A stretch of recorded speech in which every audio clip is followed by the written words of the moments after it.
ноҳияи Ховалинг яке аз маконҳои дилрабо ва хушбоду ҳавои кишвари мо ба ҳисоб меравад. ноҳияи мазкур дар қисмати ҷанубу ғарбии Тоҷикистон ҷойгир буда, дар масофаи 283 километр аз маркази ҷумҳурӣ ҷойгир аст ва дар баландии 1500 метр аз сатҳи баҳр қарор гирифтааст.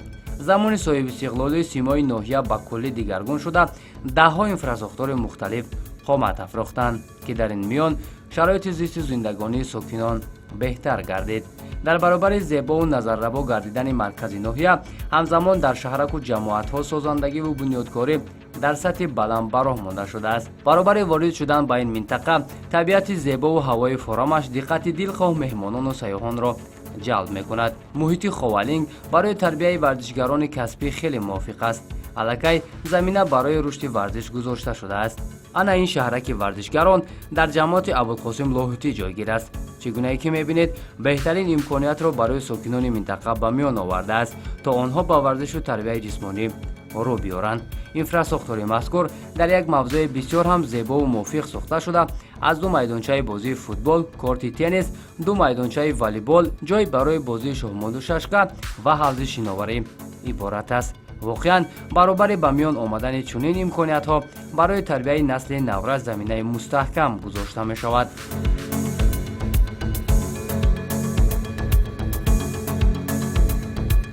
аслан ҳадафи ташрифи гурӯҳи эҷодии барномаи Никос ба ноҳияи Ховалинг пайгирии мусобиқаи умумиҷумҳуравӣ аз намудҳои волейболу футболи хурд, дави миллӣ, шашкаву шоҳмот ва гӯштини миллӣ мебошад.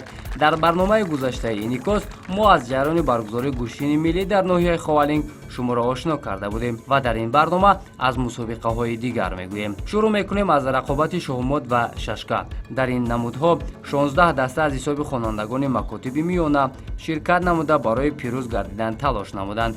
чун медонем, шоҳмот варзиши зеҳнӣ буда, омӯхтани он ба хонандагон таъсири хуб мерасонад. аз ҳамин лиҳоз ташкили сабқатҳои шоҳмоту шашка миёни насли наврас дар ин минтақа бештар роҳандозӣ мешавад. имрӯз хонандагон ба шашка ва шоҳмот таваҷҷӯҳ зиёд доранд. мо ҳам кӯшиш мекунем ки ҳамин чорабино зиёд шидан гиранд, бо таваҷҷӯҳи бачаҳо бо зиёд шидан мегиранд. аз он вақте ки ҳамин майданчаҳо ба истифода дода шуд, шавқи бачаҳо хеле зиёд шуданд. бегаӣ то саҳар дар майдончаҳо мебинем пури мактабачаҳо ҳаст.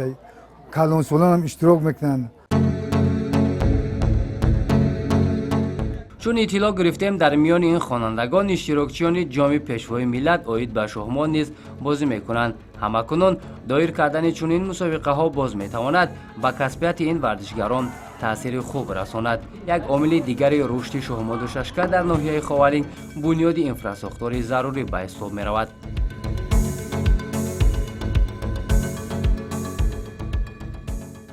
мо гулдухтарони ноҳияи Ховалинг аз дастгирии беназаи сарвари давлатамон, асосгузори сулҳу ваҳдат, пешвои муаззами миллат муҳтарам Эмомалии Раҳмон ва ҳамин тавр аз дастгирии вазири корҳои дохила Раҳимзода Рамазон ҳамроҳ шудем, ки барои мо чунин майдончаҳои нави муосир бо шароитҳои нав муҳайё намуданд ва мо дар навбати худ ваъда медиҳем, ки аз ин майдончаҳои нав самаранок истифода бурда номбардори халқу миллати хеш гардем.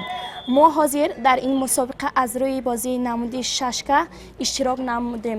бозиҳо хеле шаффоф ва хуб мегузаранд. дар ин ҷо духтарон ва писарони муассисаҳои дигари ноҳия ҳам иштирок доранд. онҳо ҳам мехоҳанд ки ғолибиятро ба даст дароранд ва ман ҳам кӯшиш менамоям ки дар қатори онҳо ҷои намоёнро ишғол намоям. чун мушоҳида кардем, духтарон дар намуди шашкаву шоҳмот таваҷҷӯҳи зиёд дошта, иштироки онҳо дар ин мусобиқа бештар ба назар мерасед. боиси хурсандиам ҳаст, ки имрӯз барои духтарони деҳот шароити мусоид фароҳам оварда шудааст, ки онҳо низ имкон доранд ба дилхоҳ варзиши писандидаашон пайвастагӣ дошта бошанд.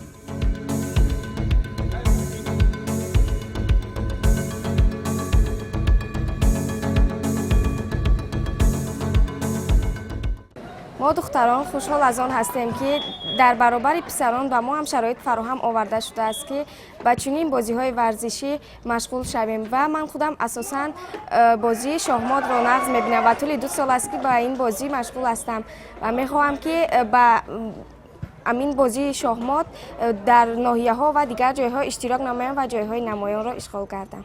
رقیبان من هم خیلی دخترانی با قوت بودن و خیلی خوب بازی کردن، ولی من هم کوشش نمودم که آنها رو مغلوب سازم، ولی به مقصدم رسیدم و میخواهم که در این بازی یک جای نمایان را گیرم.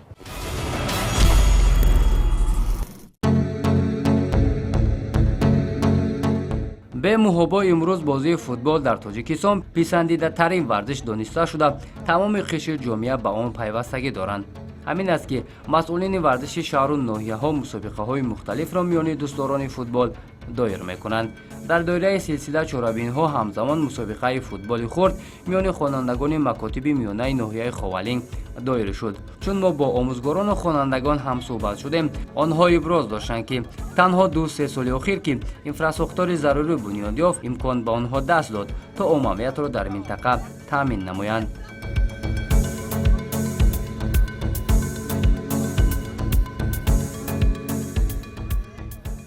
شرایط‌های ورزشی مکتبشون روز تا روز خوب شده است.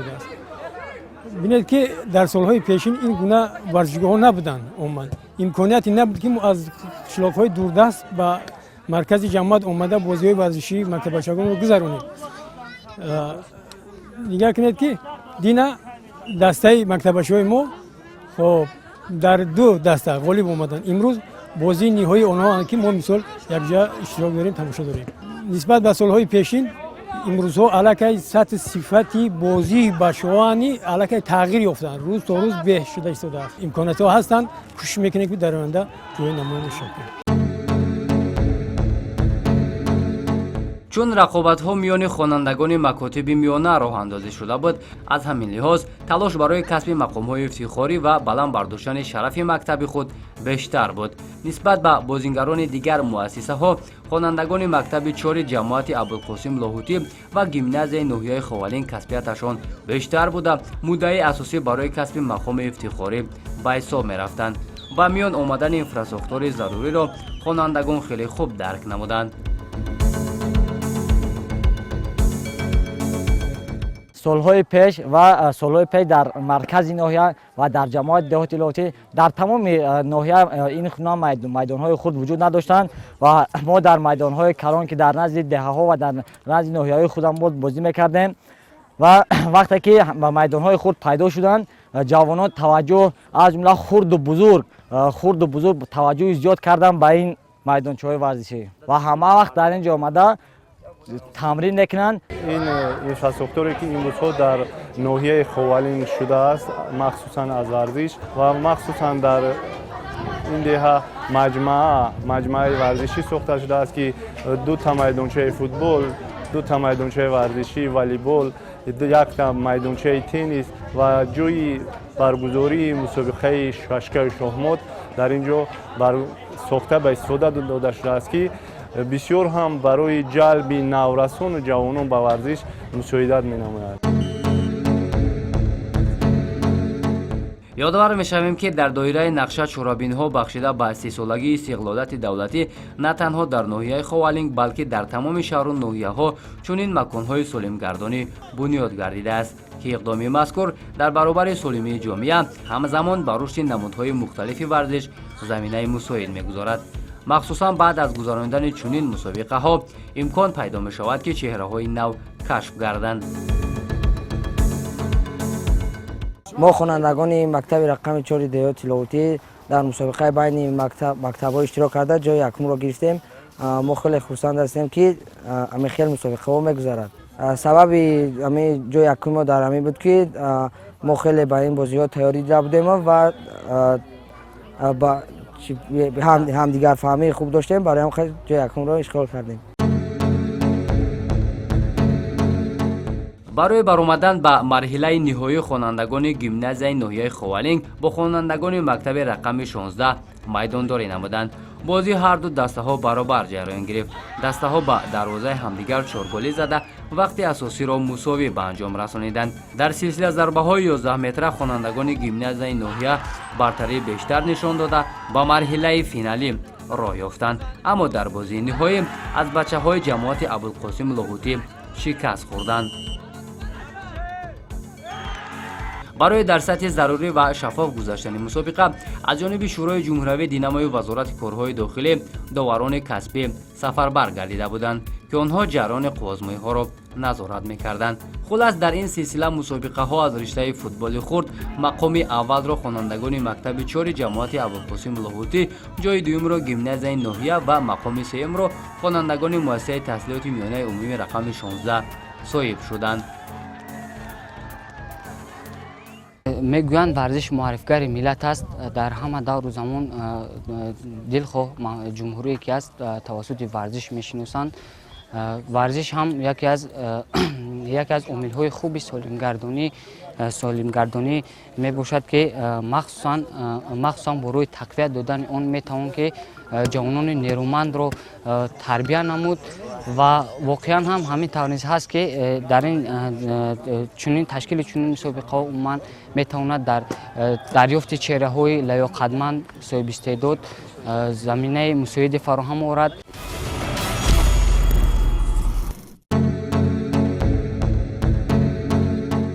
در مسابقه والیبال نیز دسته‌های اشتراکچی زیاد بودند. چون مشاهده کردیم در این نمود نیز خوانندگان مکتب‌های میانه ناحیه خوالینگ تجربه بازی کردن را دارند. اداره توپ، ضربه‌های هدفرس و پرتاب‌های انیق از جانب بازیگران خیلی خوب به نظر می‌رسید.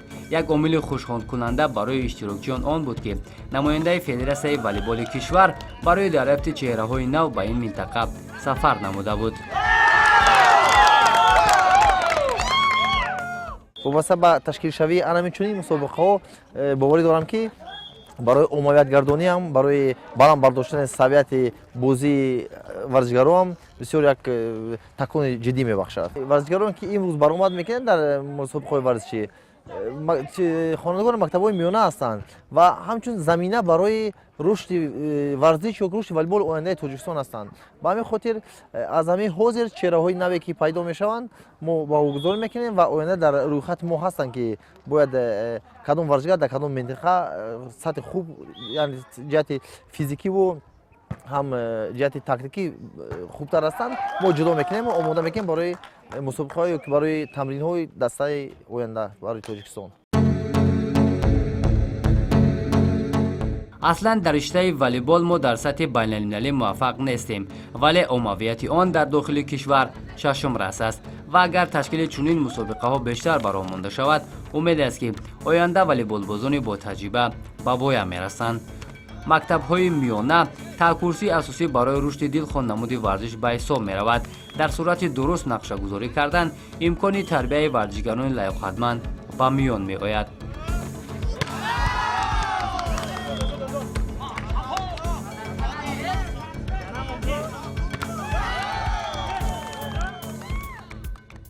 ما جوان ناحیه خوالینگ خیلی خرسند هستیم که در مسابقه های ورزشی در ناحیه ما روش یافته ساز است و ما از میnnتدارگی خدا بیان میکنیم با تشکیل کنندگان همین مسابقه که در این مسابقه ها ما آمده اشتراک می نماییم. ما خوانندگان مؤسسه تحصیلات میانه رقم 23 از ورزش والیبال اشتراک کردیم و میخواهیم که این مسابقه جای نمایش را اشغال نماییم و در آینده میخواهیم این بازی های ورزشی بسیارتر شود. در بازی والیبال خوانندگان مؤسسه تحصیلات میانه عمومی رقم 23 بازی خوبتر نشان داده برای اشغال مقام اول تلاش میکردند. چون بالاتر گفتیم انفراساختار مذکور عامل مهم رشد صحاب به حساب رفته در تربیت جوانان سالم و نیرومند زمینه مستحکم میگذارد. همه امکانیت‌ها در شهر ناحیه جمهوری به خوب پیوست. از آن جمله خوالینگ که یکی از گوشه‌های دوردست‌ترین جمهوری است با دستگیری حکومت ناحیه خوالینگ مقامات اجرایی حکومت ولایت کتلان تاثیر و یاری‌های مادی وزارت کارهای داخلی جمهوری در ناحیه تغییرات‌های جدی به وجود آمدند. مخصوصا در مرکز ناحیه که امروز گلگشت و بیابان‌هایی که جوانان سیرگشت میکنند، میدان‌های ورزشی، حتی در دهه‌های دوردستی که به مثل این ما و شما حضور داریم جماعت دیهاتی به نام ابوالقاسم لاهوتی که از شخصیت‌های معروف جمهوری بودند امروز شرایط‌های خوبی спорти ба вуҷуд омадааст. майдонҳои спортӣ ба қабили волейбол, футбол, баскетбол, ҳатто ба ин чорабиниш шароити муҳайё гардид оиди шашкаву шахмат ки дар ҳамаи мактабҳоу деҳаҳо гузашта истодаанд. аз ин ҳамаи инро мо ба он ифтихор мекунем ки дар ҷашни 30-солагии истиқлолияти ҷумҳурӣ мо мардуми тоҷик алалхусус мардуми кӯҳистони ховалин он имкониятҳоро дорем истифода мебарем ва хоҳиши он мекунем ки ҷумҳурии мо мисли пештара чун гул бишкуфад, боз майдонҳои спортӣ зиёдтар шавад, ҷавонон ба ҳамин кор машқ кунанд.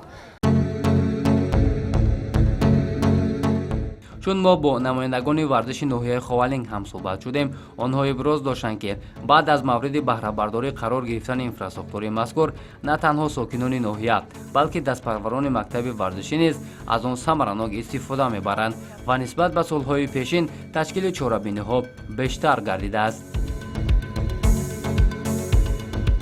махсусан дар ин деҳа боз шогирдони мактаби ва ҳам як мурабби шашкаи шоҳмот дорем ки дар ин ҷо кори фаъолият мекунад ва ногуфта намонад ки шогирдони он устод дар сатҳи ноҳияву ҷумҳурӣ бо гирифтани ҷойҳои ифтихорӣ доимо номи ноҳияро баланд мебардоранд.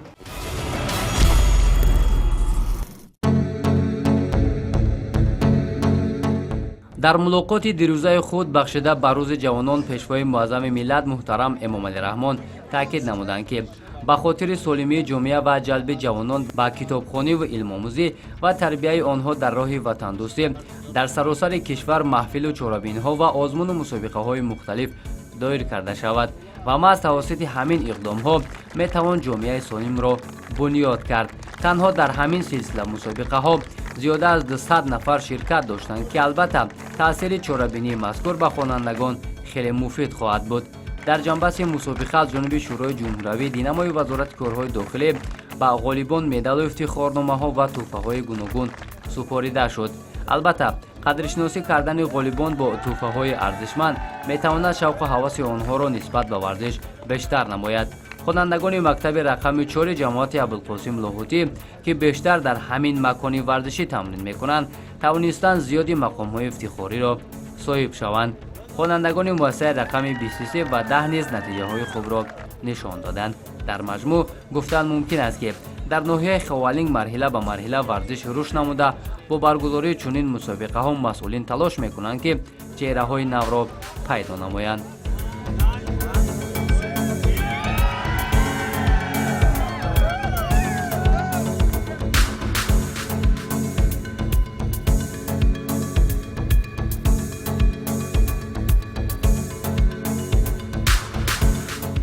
инҷо маркази ноҳияи ховалинг аст ва сокинон барои иштирок дар дави миллӣ омодагӣ мебинанд. саид олим шарифов аз кӯҳансолтарин иштирокчии дави имрӯза ба ҳисоб меравад. чун мо дар мавриди муҳимияти ин чорабинӣ аз ӯ пурсон шудем, ақидаҳояшро ба таври зайл баён кард.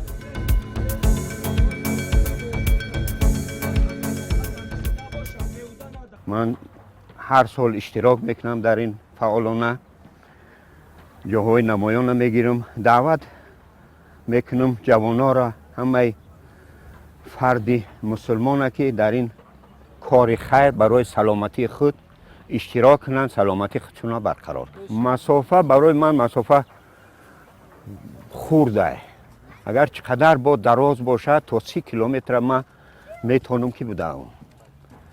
ҳар сол медавам. аз солҳои хизмати армия то ин ҷониб давидастам, аз соли 77 то ин ҷониб давида омадаистам, иштирок кардам. бе фоида амина дидам ки саломатим нағза ягон касал намешам, ягон касалҳо эминам, ай гриппу ай дигар касалҳои амон чӣ.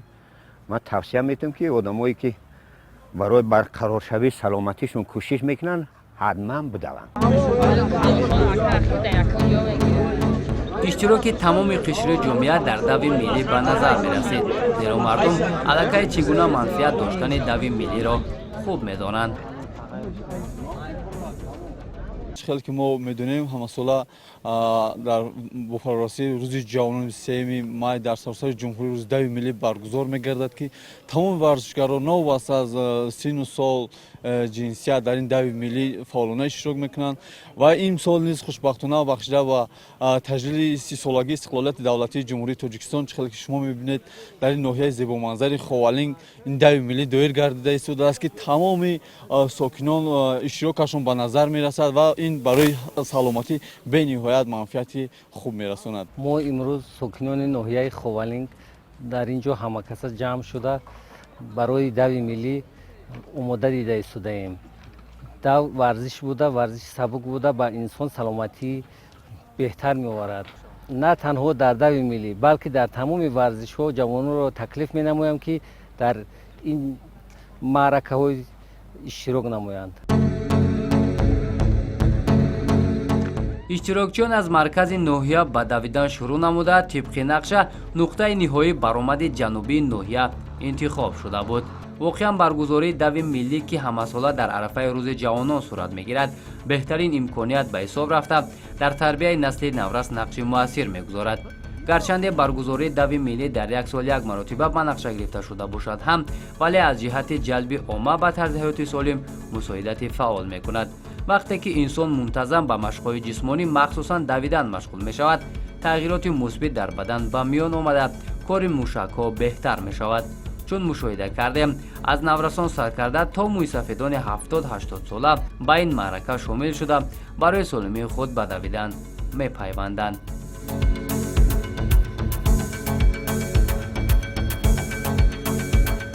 برای اشغال زینه‌های افتخاری اشتراکچیان در 3 سن سال به دویدن شروع نمودند. جوانان، سن سال میانه و کلانسالان. اما اشتراک دختران در 2 ملی ناحیه خوالینگ کم به نظر می رسید. اگر به مهمیت برگزاری 2 ملی نظر کنیم از چند جهت منفعت بخش می باشد.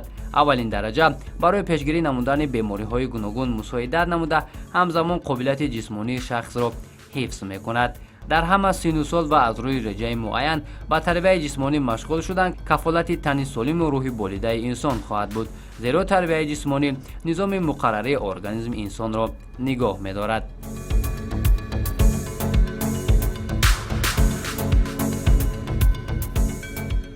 همینطور مسافه معین شده را میان جوانان اولین شده بابا جان سعید یوسف تعیین نموده به مره رسید.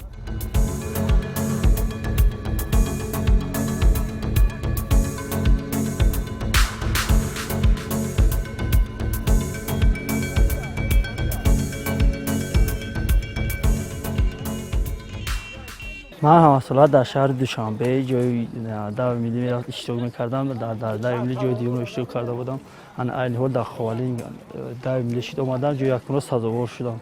من خیلی خرسندم که جای یک روز سزاوار شدم. من ورزشکار کسبی نیستم که مشق پاگورزی با من یاردم رسوند که در خیلی جای سزاوار رو اشغال کردم. زینه‌های دوم و سوم را سنت الله حبیب الله و حسین گدایف صاحب شدند. من خواننده صنف 10 مؤسسه تحصیلات میانه عمومی رقم 6 ناحیه خوالینگ هستم. در این چهاربینی من امروز جای دوم را اشغال نمودم و ما همساله در همین ورزش ها اشتراک میکنم و نیت دارم که سالهای آینده هم همینجوری فعالانه اشتراک نمایم.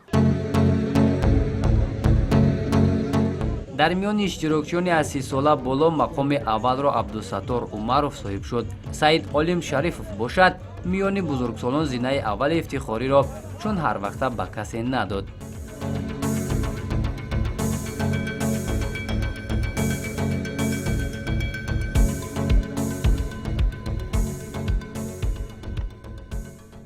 البته دوی ماراتون 2 ملی همساله در ناحیه خوالینگ برگزار می‌گردد. ما جوانان اشتراک می‌ورزیم و همه سال اصلا من جای یک رو اشغال میکنم.